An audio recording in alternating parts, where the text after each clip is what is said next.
তাহলে সেই নবী মহব্বতের দরকার আছে কিনা? একটু আওয়াজ দিয়ে বলেন তো, মহব্বতের দরকার আছে কিনা? আমার বন্ধুগণ, আমার ভাইরা রে, আমার বন্ধুগণ, কিতাবের মধ্যে লেখে হযরতে ওমরের সময়ের একটা ঘটনা। আমার বন্ধুগণ, আফগানিস্তানের একজন হাজী সাহেব হজ করার জন্য রওনা দিয়েছে মদিনাতে। জোরে বলেন, কোথায় রওনা দিয়েছে?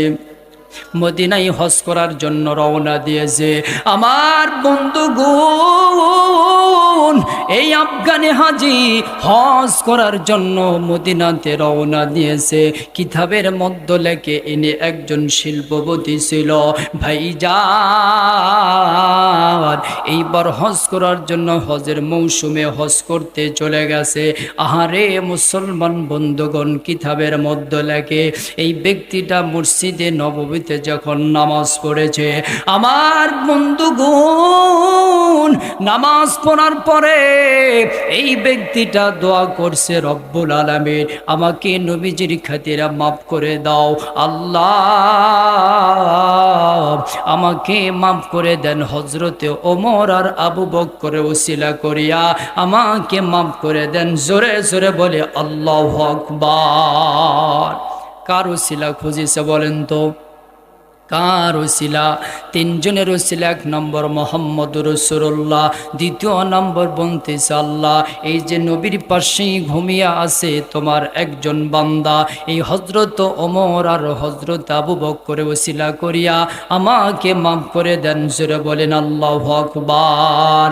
আমার ভাইরা রে, কিতাবের লেখক লেখে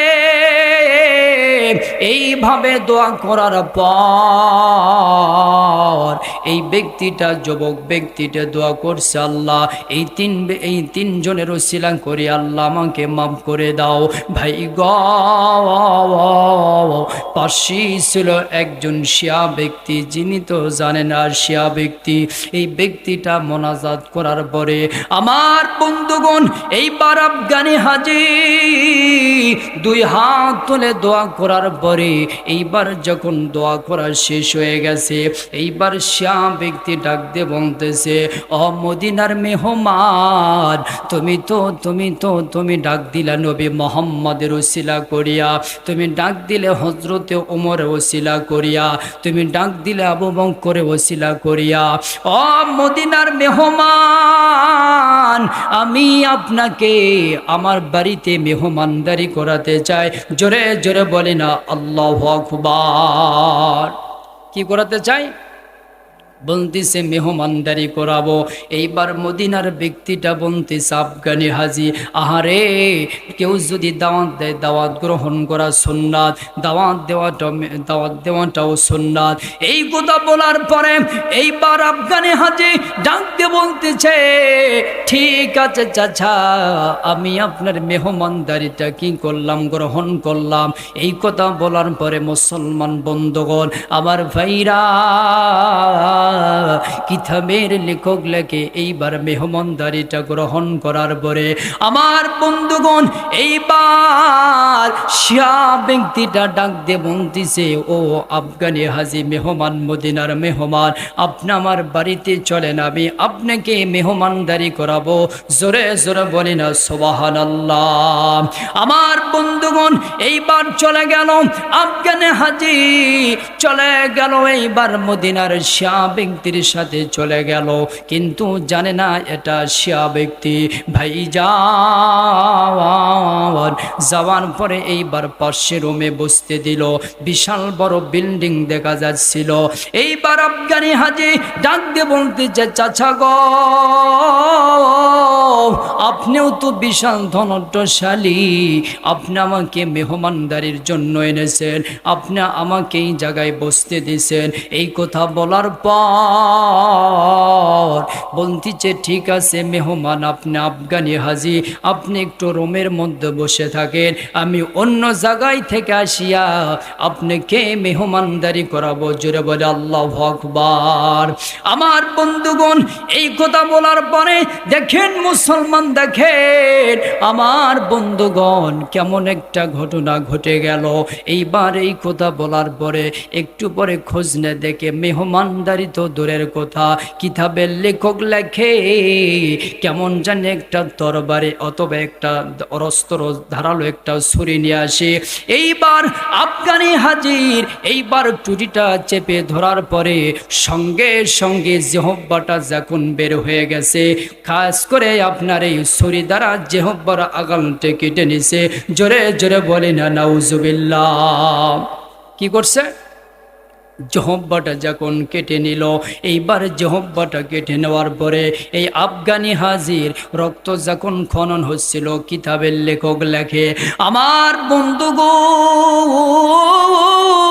আমার বগুড়ার বন্ধুরা রে, ও মুরব্বী বাবারা একটু দিলের কাল লাগিয়া শুনবেন। কেউ যদি আল্লাহকে মহব্বত করে, কেউ যদি নবীকে মহব্বত করতে পারে, নবী মহব্বত করার কারণে আল্লাহকে মহব্বত করা হয়ে যায়। জোরে বলে আল্লাহু আকবার।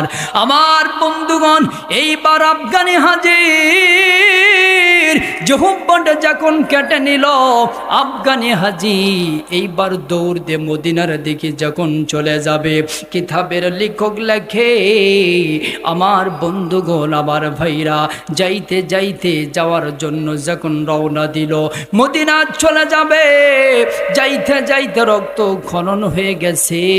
এই আফগানি হাজি হুট করে বেহুশ হয়ে রাস্তায় পড়ে গেছে। জোরে বলে আল্লাহু আকবার। লা ইলাহা ইল্লাল্লাহ। জোরে লা ইলাহা, জোরে লা ইলাহা।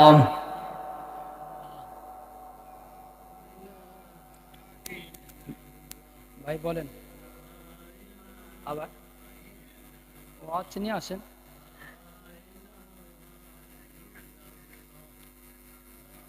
লা ইলাহা ইল্লাল্লাহ, লা ইলাহা। আমার বন্ধুগণ এইবার আফগানি হাজি দৌড়ে দৌড়ে মদিনার কাছে যখন যাইতেছিল, এইবার যাওয়ার পরে এইবার আফগানি হাজি বেহুশ হয়ে পড়ে গেল। পরে যাওয়ার পর মদিনার থেকে নবী যার দেরি করতে পারেন নাই, কিতাবের মধ্যে লেখে এই ব্যক্তি এইবার যখন বেহুশ হয়ে গেছে, আল্লাহর নবীজি স্বপ্নের মাধ্যমে তার কাছে হাজির হয়ে গেছে। জোরে বলে আল্লাহু আকবার। আমার বন্ধুগণ হাজির হওয়ার পরে এই আফগানি হাজি ডাক দে বলতেছে স্বপ্নের মাধ্যমে, বলছে আল্লাহ আমার জিহ্বাটা কেটে নিল, আমি এখন কেমনে কথা বলবো, আমি কি বাঁচতে পারি জানি না। এই কথা বলতেছে আর চিন্তা করতেছে। আল্লাহর নবীজি স্বপ্নের মাধ্যমে আসিয়া ডাক দে বলতেছে আশিক রে, মদিনার পাগল আমার তুমি পাগল, আল্লাহর পাগল, তুমি আর দেরি না করিয়া আমি নবীজির মুখের একটু লালা তার ওই জিহ্বার সঙ্গে লেগে দিল। জোরে বলে আল্লাহু আকবার। কোথায় লেগে দিছে? জিহ্বার সঙ্গে লেগে দিল। আমার বন্ধুগণ লেগে দেওয়ার পরে এইবার আফগানি হাজি আল্লাহর নবী বলতেছেন, আফগানি হাজি তুমি আর দেরি করো না, আমার তোমার জিহ্বাটা হাতের মধ্য থেকে নবীজির হাতের মধ্যে দেওয়ার পরে এই জিহ্বাটা ওই জিহ্বার সঙ্গে লেগে দেওয়ার পরে আগের চেয়েও সুন্দর হয়ে গেছে। জোরে বলে আল্লাহু আকবার। আমার বন্ধুগণ কিতাবের মধ্যে লেখে আবার 1 বছর পার হয়ে যখন হজের মৌসুম শুরু হয়ে গেছে, এই আফগানি হাজি আর দেরি না করে চিন্তা করছে আর দেরি করব না, আর দেরি করব না, আমি এবারও যাব মক্কা মদিনাতে হজ করতে। জোরে জোরে বলি না সুবহানাল্লাহ। কোথায় হজ করতে যাবে? বলতেছে এবারও মক্কা মদিনাতে হজ করতে যাব। এই কথা বলার পরে আমার বন্ধুগণ কিতাবের মধ্যে লেখে এইবার আফগানি হাজি যখন চলে গেল, আবারও মসজিদে নববীর মধ্যে থেকে দোয়া করতে আল্লাহ, ও আল্লাহ আমাকে তুমি আবু বকরে ওসিলা করিয়া, ওমরে ওসিলা করিয়া মাফ করে দাও। এই কথা বলার পরে এইবার গত বছর নাই আরেকজন যুবক চলে যাচ্ছে, আসার পরে বলতেছে, ও মদিনার পাগল, মদিনার পাগল, তুমি নাকি নবীর পাগল হয়েছো, আমি তোমাকে আমার বাড়িতে মেহমানদারি করাতে চাই। জোরে বলে আল্লাহু আকবার। কি করাবে?